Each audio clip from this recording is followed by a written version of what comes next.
What's up, sports fans? Coming to y'all with another video. This is our first episode of the 2025 season. It's been a long time coming, man, and honestly, it's just been a lot going on. I just moved again, as you see, I'm in another location. We're gonna try to keep this consistent this year. But man, it's just been hard to watch. This has been hard to watch, bro. I'm not gonna lie, bro. Anybody that has ever watched this podcast knows I'm a Ravens fan. And as you see, I still got my purple and gold on. I am still a Ravens fan through and through. But this year has been trying, bro. This, to say the least, bro. It's been hard to watch as a fan, bro. I'm not gonna lie. So, you know, everybody is saying, and I didn't really want to touch on this because I didn't feel like it was fair to speak on us and how we've been playing lately. When really in the beginning we was right there with some of these games, but then when you just sit back as a whole and look at how we are performing, bro, like this ain't it. See, this is not it.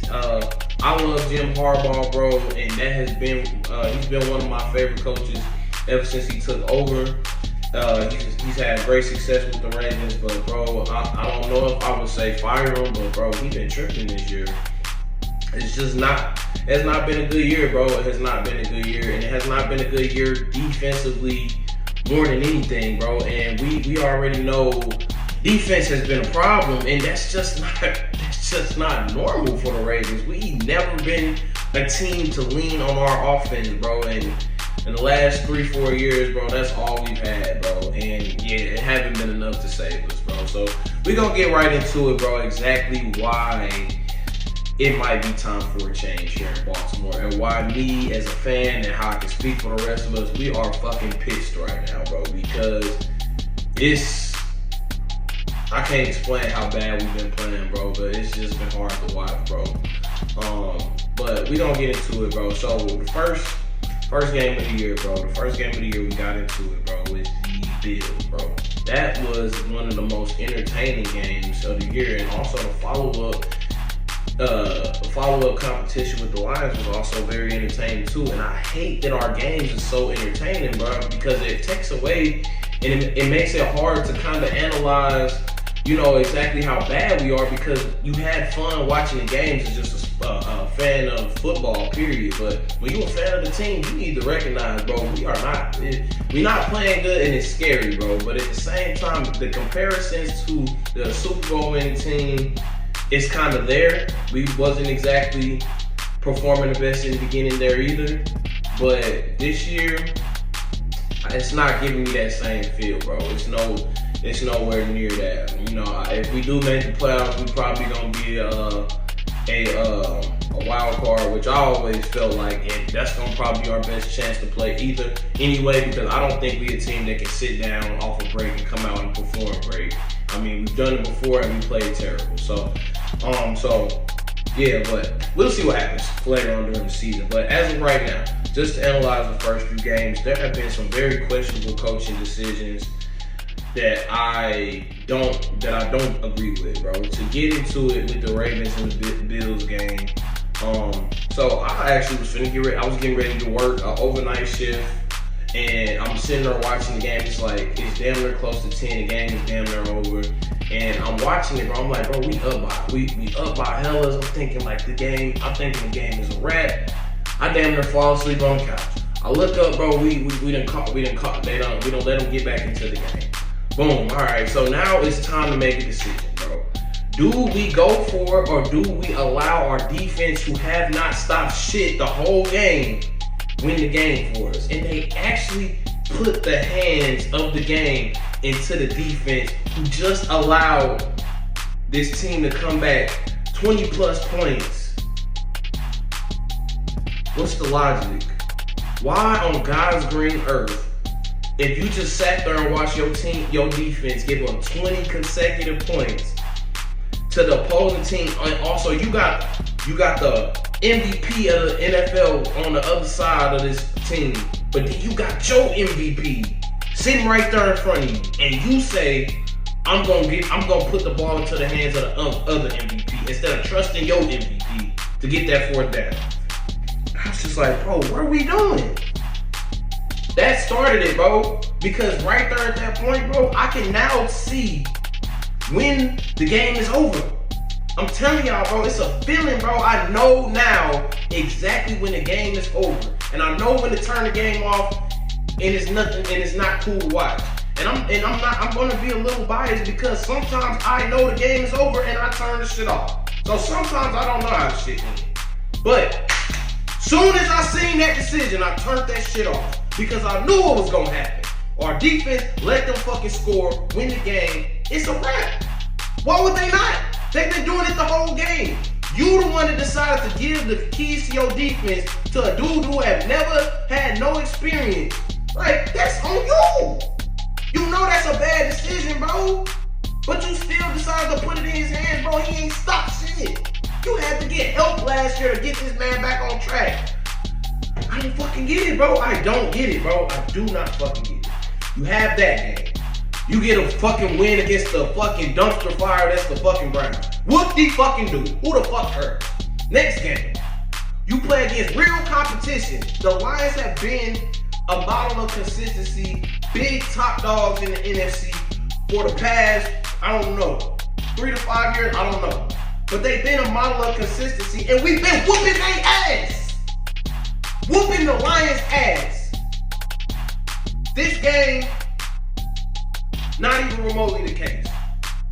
The game was entertaining as fuck to watch. That's what makes this shit really hurt the most. Because you have fun as a fan watching the game, but who the fuck as a real fan of that team want to see your team give up 38 motherfucking points?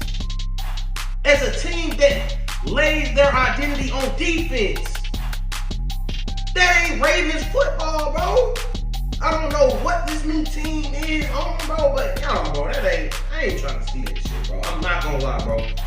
I would never think in a million years I'd be calling for John Harbaugh to be fired, but bro, I don't know, bro. We gotta do something.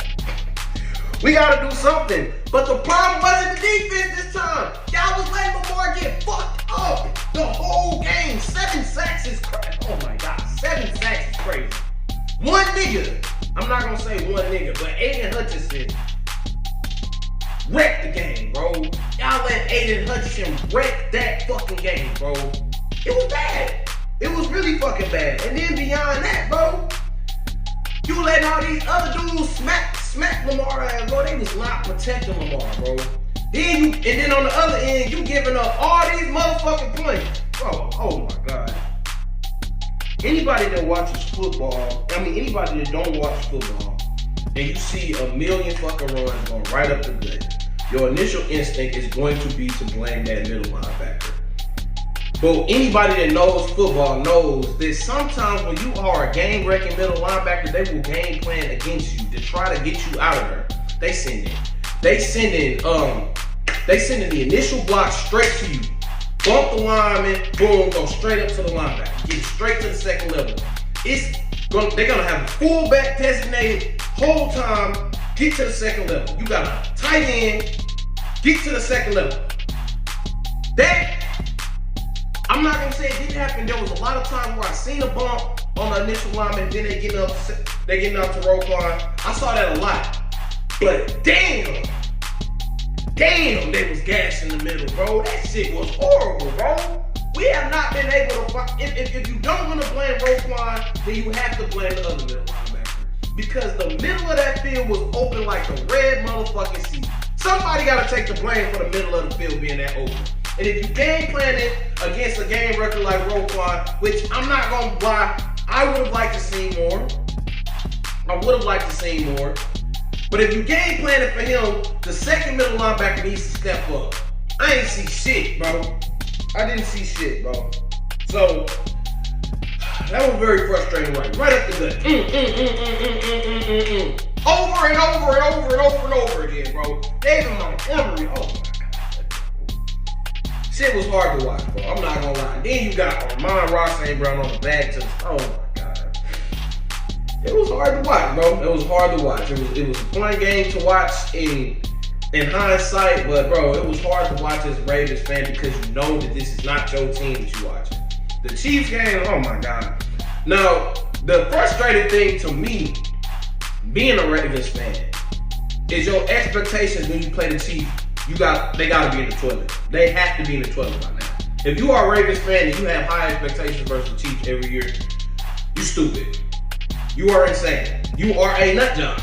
If you come out and expect the Ravens to play good against the Chiefs, you're a nut. So I damn near didn't watch the game to begin with. But I watched the Eagles beat the fuck out the Chiefs earlier this year, and I had a little hope. And I already knew that if I didn't see certain things at that point, it was gonna be a wrap. 4th and 2, why the fuck Justice Hill on the fucking field? 4th and 2, why the fuck is Justice Hill on the fucking field? And also, let me go back to the Lions game. This is where the coaching comes into play because the game clock running down versus the Ravens. It's fourth. I don't remember if it was 4th down, 3rd down, but I know it's a critical down, and the clock is running down. You see Dan Campbell get that timeout in at the last minute to make sure that they don't waste this down and make this down worse on them. In the Ravens versus the Chiefs game, I saw John Harbaugh twice let that fucking play clock run all the way down, no fucking timeout.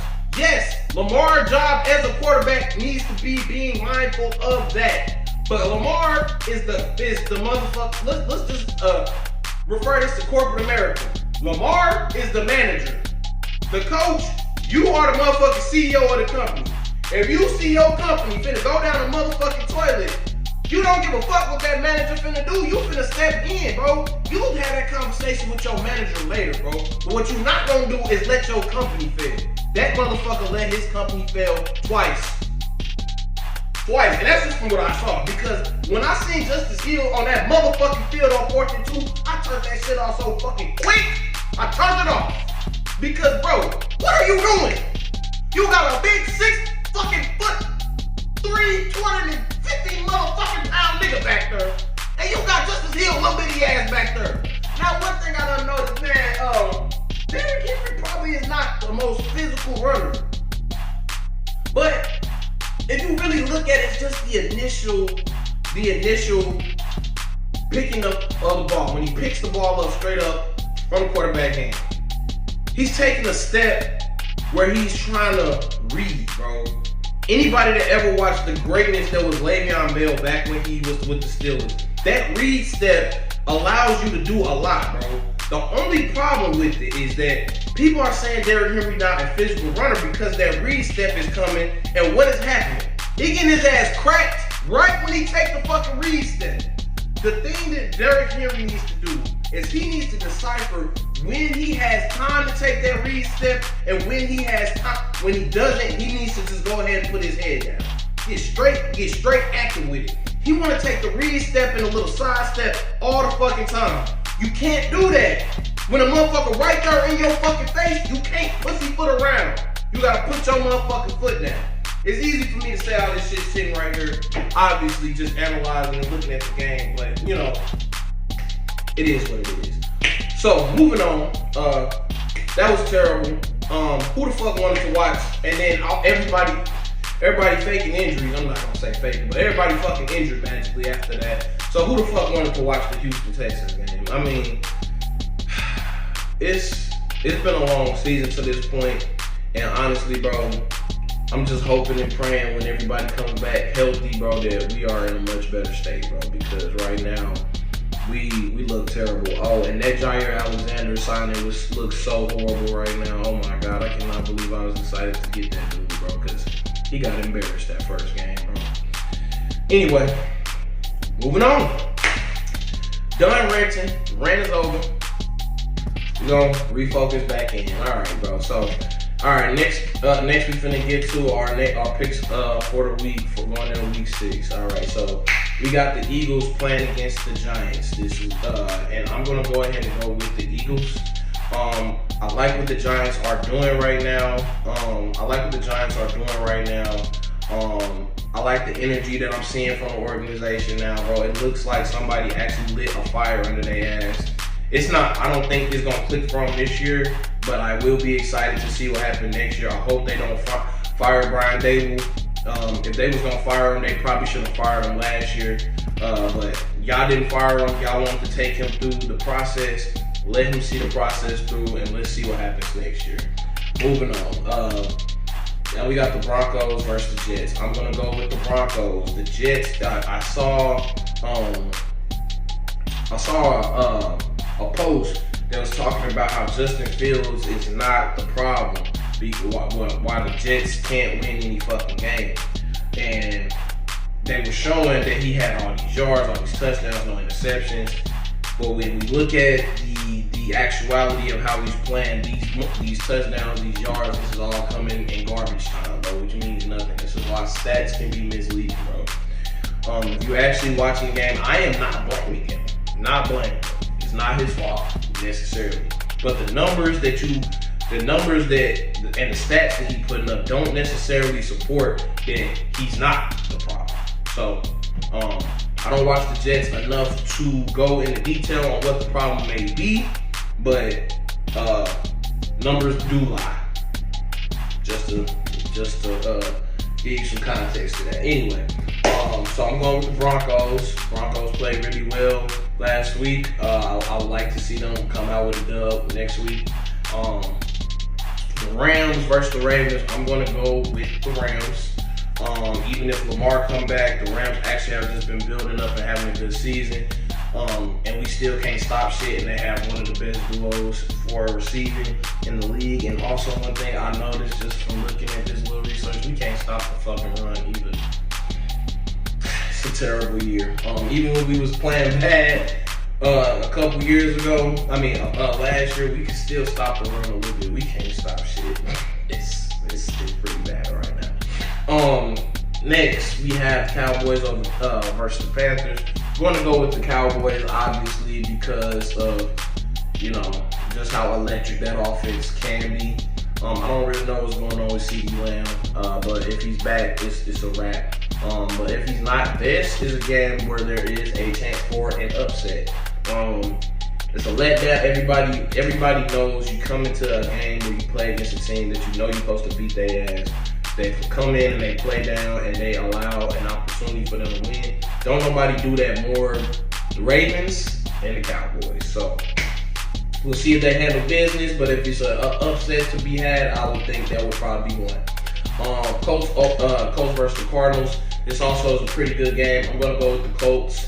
Colts are looking pretty legit this season. It's gonna probably be a conversation for another day. Is the Colts legit to you? I'm from St. Louis, so Indiana not too far, so I plan to be in attendance to one of those Colts games one of these weeks. Jaguars over Seahawks. This is probably one of the more even games where stuff just like, bro, anybody could win this game. I'm going to go with the Jags in this game just because they at home. But if you wanted to go with the Seahawks, that would not be a crazy pick in this situation. Two teams that really have came out this year and have been solid performers. I know the Jags have probably overperformed versus last year, so I think they're gonna get the dub next week. Chargers over Dolphins. Dolphins are playing like shit. They lost their best receiver due to injury. And they can't stop shit either. And Omarion Hampton is having a great year as a rookie running back. I think he's probably one of the bigger surprises this year. I think he's going to come out and have a game, and they're going to come out and win. We got the Steelers playing the Browns. The Steelers, I'm thinking, is going to probably get the dub here. Dylan Gabriel played really good in his opening game. So who knows, bro? They might be able to right the ship. Who knows? But I think that if history is going to continue how history's been showing, Steelers are going to go ahead and get this done. Pats over the Saints. Pats come out and upset the Bills this week. Fuck yeah, Drake, man. That's what I'm talking about, bro. I want that. That was great. I really do think that he's probably the future of this organization. He's getting them back on track. The surprise he was last year, it took everybody by surprise, but I don't think he's surprising nobody no more, bro. He's a legit quarterback in the league, bro.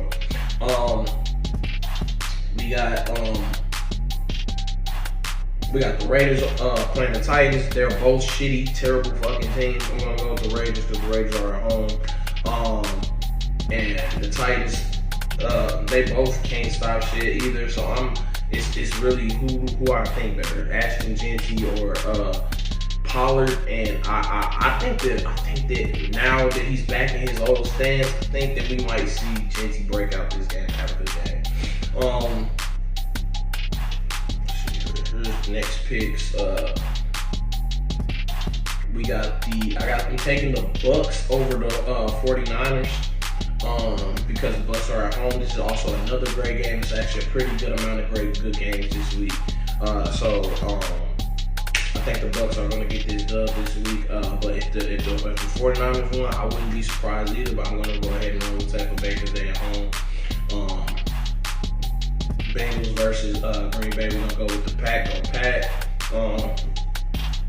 Detroit versus Kansas City. This is gonna be a good game, bro. I believe they are getting Rashee Rice back this week. So that's gonna open up the offense even more.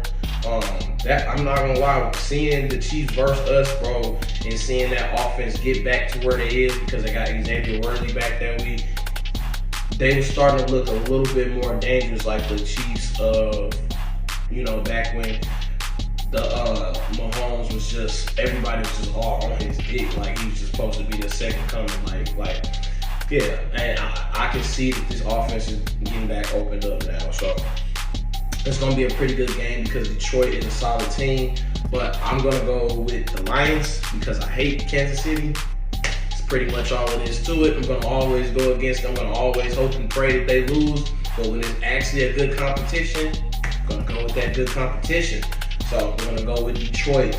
We had the Commanders versus we had the Bills versus the Falcons. I'm going to go with the Bills on this one. But one thing that is actually surprising, the Bills actually are not very good against the run. So Bijan Robinson might have a good game, and you might be looking at an upset, part 2. But after getting upset this week, I don't see them coming out and bullshitting. So, but who knows? But I think the Bills coming out with a chip on their shoulder, and they might put the hammer down on their ass. But who knows? We'll see. Bears versus Washington. I'm going to run with the Commanders. Jaden Daniels back in full effect. So I think that Commanders are getting back in their swing. I think they go ahead and get this dub. Next thing we're going to go ahead and get into, we are going to give you guys a few lays, a few touchdown lays that I think you guys can look forward to next week that might hit for you. I did one last year and it hit. I was the only person that did not hit off my own bet because I went over there seeing that Kenneth Walker was out, and I went ahead and put Zach Charbonnet back. They still had Zach Charbonnet as an option to score a touchdown, even though Kenneth Walker was not hurt, and he was a last-minute decision to play, and Kenneth Walker got the touchdown instead of Zach Charbonnet. So I put Kenneth on the touchdown parlay when I posted it though. So anybody who had followed that, they ended up hitting. Anybody that sends me money after you win off my bets, I appreciate you. I do, of course, do not require this for the love of the game. But if you do feel like sending me some money after I do get you some money on any of these plays, if you listen to me in any way, shape, form, or fashion, I'm gonna try my cash after. No, please, you feel free to send some, if you do hit, but you don't hit, still feel free to send some. But drop it that. Anyway, touchdown lays that we got for you. Saquon versus the Giants. That's pretty self-explanatory. Saquon is a touchdown machine. I think that's probably a pretty much a given anytime he's playing. So yeah, I'm gonna go with Saquon, of course, versus the Giants. For the Ravens, now maybe I'm just so upset with them that I'm just willing to say anything. But bro, I really feel like there is a good chance that Puka Nacua is going to score a touchdown, and also Kyron Williams.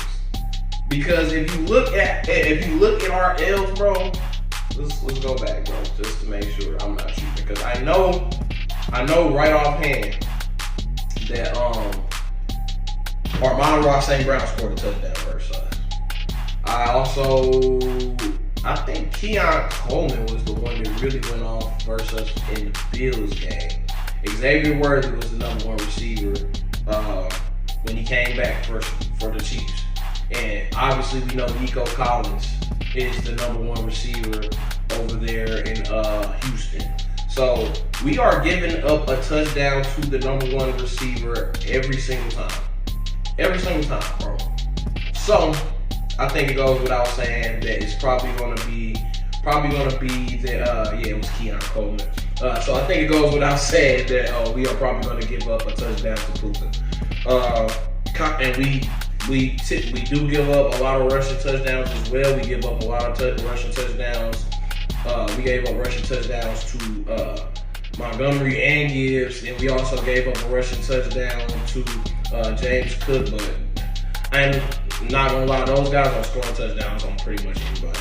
But we did give up touchdowns to all of those guys. So to say that Kyron Williams, who is a talent, who knows how to get into the end zone, is going to score, I don't think that's too far-fetched. So I do think that we see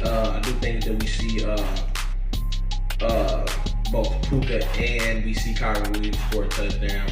Oh, and we also gave up a rushing touchdown to Nick Chubb. So and Houston. So we giving up rushing touchdowns and a touchdown to the number one receiver pretty much every week. So I think that's a safe bet. David Montgomery versus the Chiefs. Everybody's gonna say, why not go with Jahmyr Gibbs? So Jahmyr Gibbs and David Montgomery both are always scoring touchdowns. It's pretty much a given that if one scores a touchdown, the other one's gonna score a touchdown. But the Chiefs have become really good at setting teams up to be right there at the goal line, and you have to go right across their face to get the touchdown. If there's anybody that I'm gonna pick versus the Chiefs in the Lions game to go right across their face and score a touchdown, it's going to be David Montgomery. That's why I'm going to rock with David Montgomery. I don't think that Jahmyr Gibbs is a bad pick at all. He's probably one of the more safe picks in betting right now. So either one is pretty good, but I would go with David Montgomery just because I know that there's a certain physicality you have to come into the Chiefs stadium with to win, and we all know that he's a very physical runner. Josh Jacobs versus the Bengals. The Bengals suck. Josh Jacobs good, pretty self-explanatory. DK Metcalf versus the Browns. DK Metcalf has scored a touchdown pretty much every fucking week. No bullshit. And there's something that I hate to admit because I was one of the people that was really trying to not really get too hyped up off the Steelers acquisitions, but the Steelers acquisitions that came in and actually played pretty well.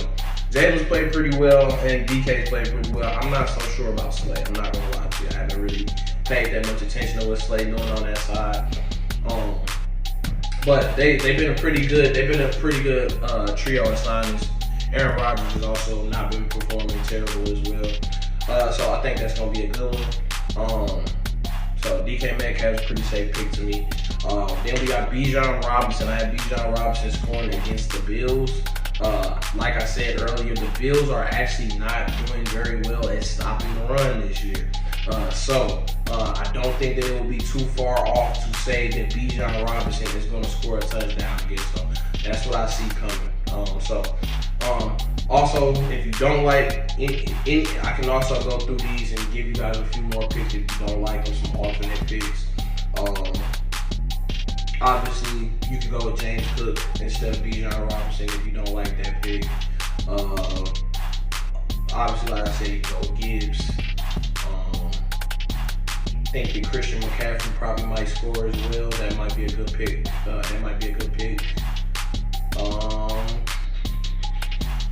Devin Shane is pretty much a good score, pretty much a good pick as well. Jonathan Taylor, he's pretty much a given at scoring as well. ETN has been having a crazy season, but the Seahawks is actually pretty good against the run, so he's somebody that you can have your eye on. You can always go with Derrick Henry, but who knows what's happening with them. And also, you could also go with Jalen Hurts. So those are your touchdown lays for week 6. That is going to wrap us up today. Thank you guys for tuning in. Please tune in more. We are going to be trying to become more consistent with our views. We are going to be changing a lot of the format. You're going to be seeing a lot of vlogs. I'm going to be at attendance for a lot of games that is coming up this year. I'm going to be going to Dallas, see the Cowboys play. I'm going to be going to LA.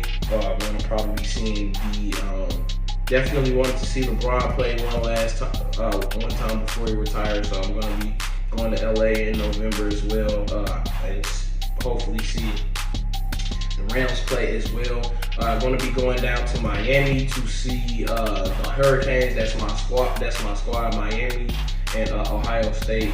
Everybody like, how the fuck can those possibly be your two teams? Miami is my favorite team because of the Ravens. Obviously, our history with the Hurricanes is deep. And Ohio State is my pick team just because that was the first college football team I ever went to go see play besides Mizzou, who was up the street. And Mizzou, they balling out this year as well. Shout out to y'all. Where else is we planning to be? Phoenix. We're probably going to be seeing the Suns, going to be seeing the Cardinals. Hopefully Marvin Harrison has a game where he's actually tuned in because he went off this week, but the weeks prior, everybody was calling for him to get cut and all kind of other shit. So, but yeah, man, we're gonna be having a lot of vlogs going on from those trips, bro. So we got a lot coming up, a lot in store, bro. Basketball season is also on the table. We're gonna be discussing that a lot next week. We're probably gonna have a little longer episode next week. But thank you guys for tuning in for the first episode of the 2025 season. This is PB Sports signing off.